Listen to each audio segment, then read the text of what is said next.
Hello, if it isn't the triumphant traveler. And why might you be visiting the shrine? A sign of piety, perhaps?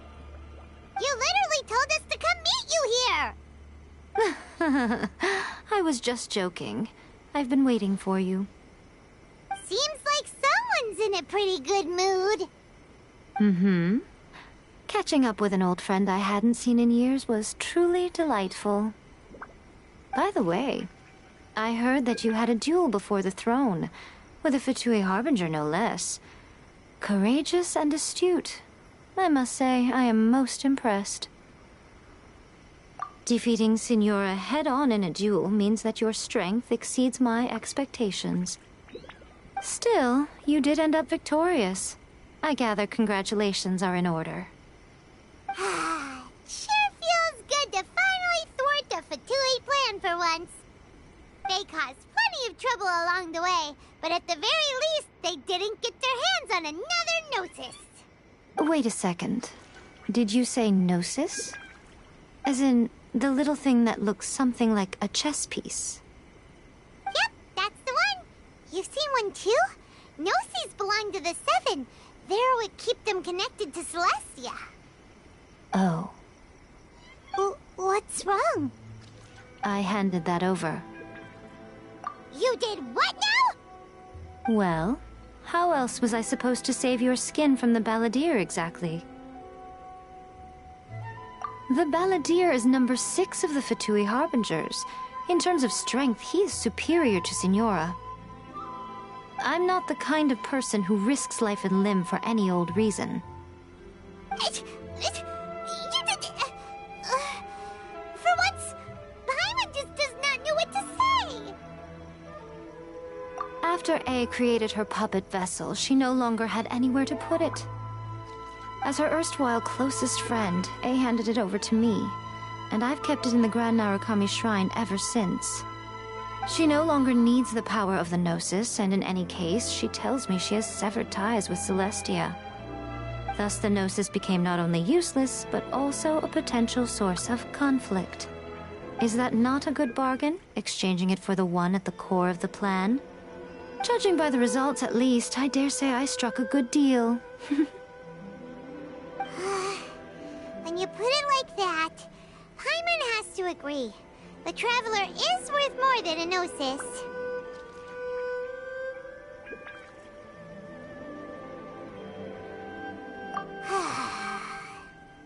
Well, what's done is done. And I hardly think we'll be getting it back now. Let's leave the past in the past. So anyway, you still haven't told us why you called us here today. It's to thank you. Really? You intend to travel all over Teyvat, and the time has come for the Inazuma leg of your trip to come to an end, has it not? As a mark of my gratitude, I will answer any questions you may have about the road ahead or the events of the past. What would you like to know about?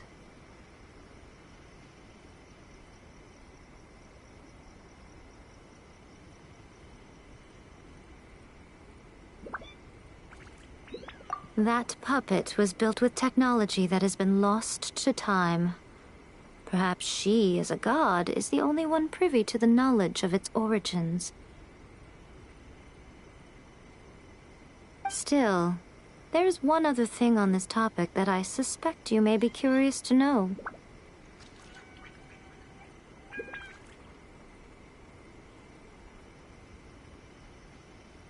Before A began modifying her own godly form, she took it upon herself to create a prototype puppet. So, you mean there are 3 Raiden Shoguns? No, the prototype was merely a proof of concept. Its appearance and intellect were not based on A. It was a test. The original plan was for A to simply discard it. But perhaps A thought this to be too cruel, because in the end she chose only to seal the power within it.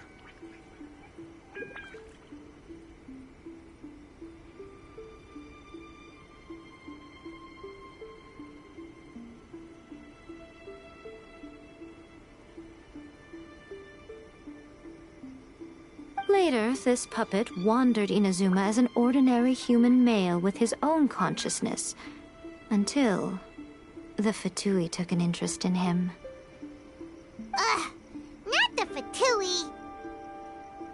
Some eccentric geniuses in the ranks of the Fatui made adjustments to the prototype, not only unsealing his power, but very likely rendering him even more formidable than his original specifications.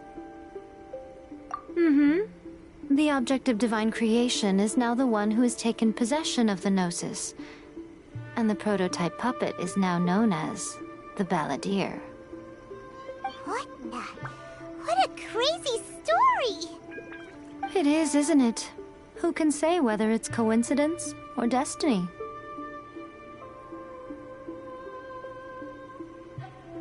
I'm surprised an outlander like you is aware that there was once a change of Electro Archon. Few citizens of Inazuma are aware of this. Moratz told us. He said that the Electro Archon Ball has passed away. Yes. The truth of the matter is that there were two twin gods, Baal and Beelzebul.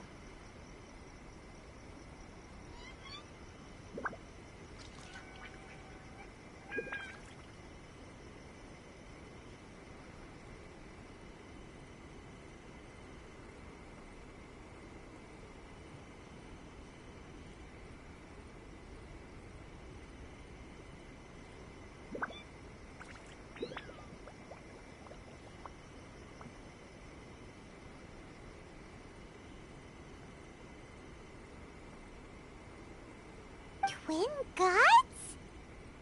They won the Archon War together, and when Baal established the shogunate, Beelzebul became her Kagemusha, or shadow warrior.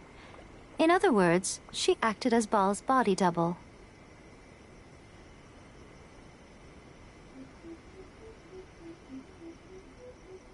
Beelzebul is A, with whom we are now both acquainted. Baal's name was Makoto.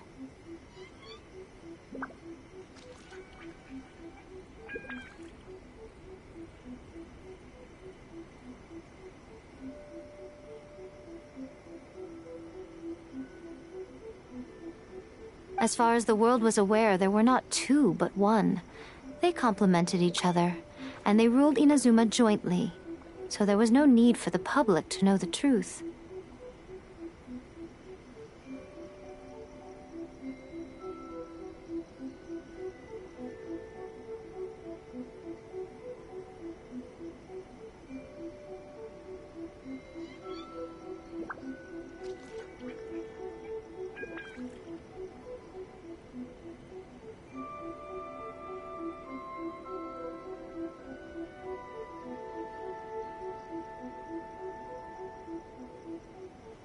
In fact, the name Baal and the title of Raiden Shogun was understood to refer to both of them.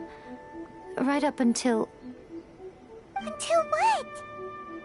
Makoto died several hundred years ago in a war that I was not personally involved in. Since then, A has assumed the shogunate. Losing her sister must have been super hard on A. That was when A began to change. Makoto was her greatest loss.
Paimon feels like she understands A lot better now after finding that out. So what kind of god was Makoto?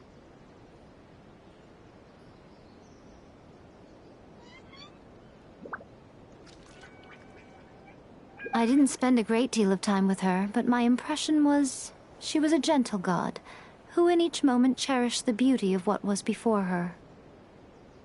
Wow.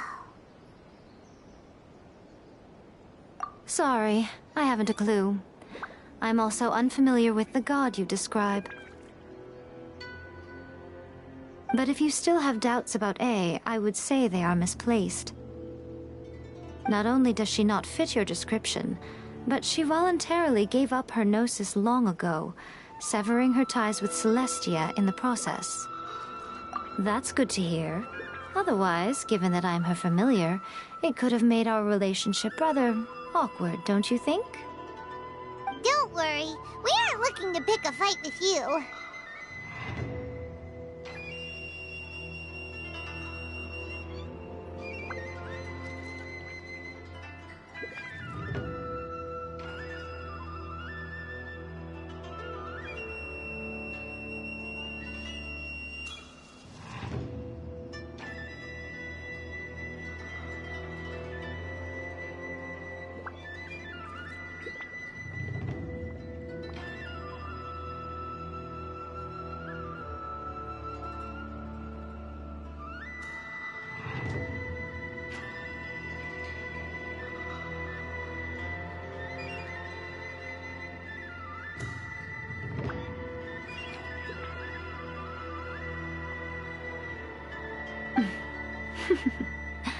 I wish you the best of luck.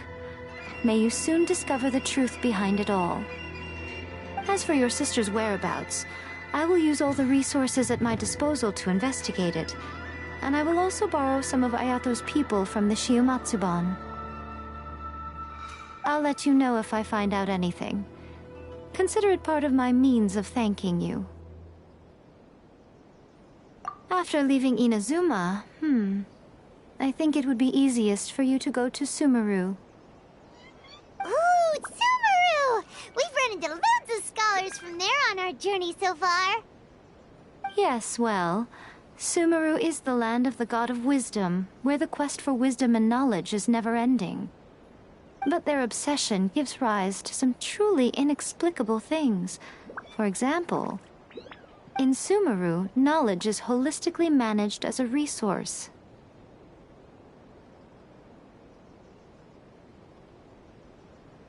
Knowledge is a resource?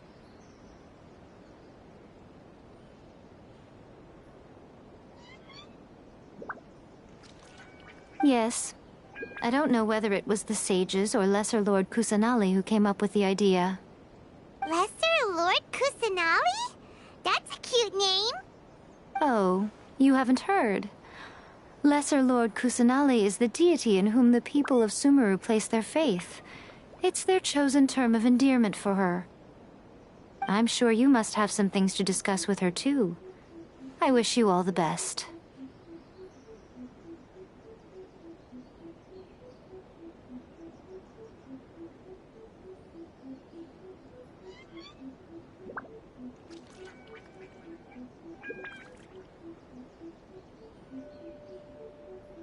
Are you sure? Okay then. Oh, Traveler. Do you still have the omamori I gave you? Keep it safe. Is that all you intend to do with it? There was me thinking that you might hang it around your neck to show off to the world, telling everyone who inquired that it was given to you by none other than Yae Miko, the wise and beautiful.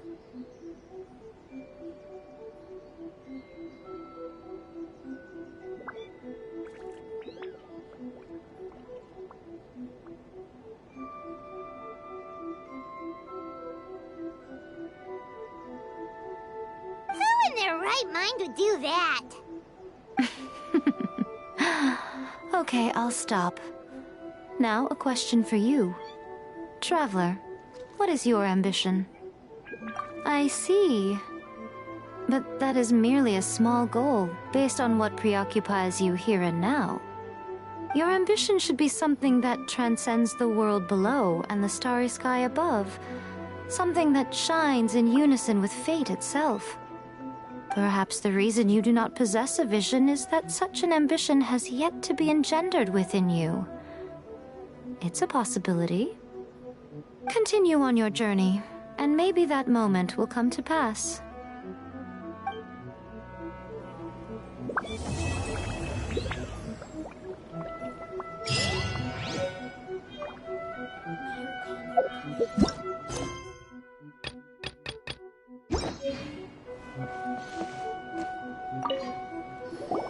Oh, did that all get a little heavy for you?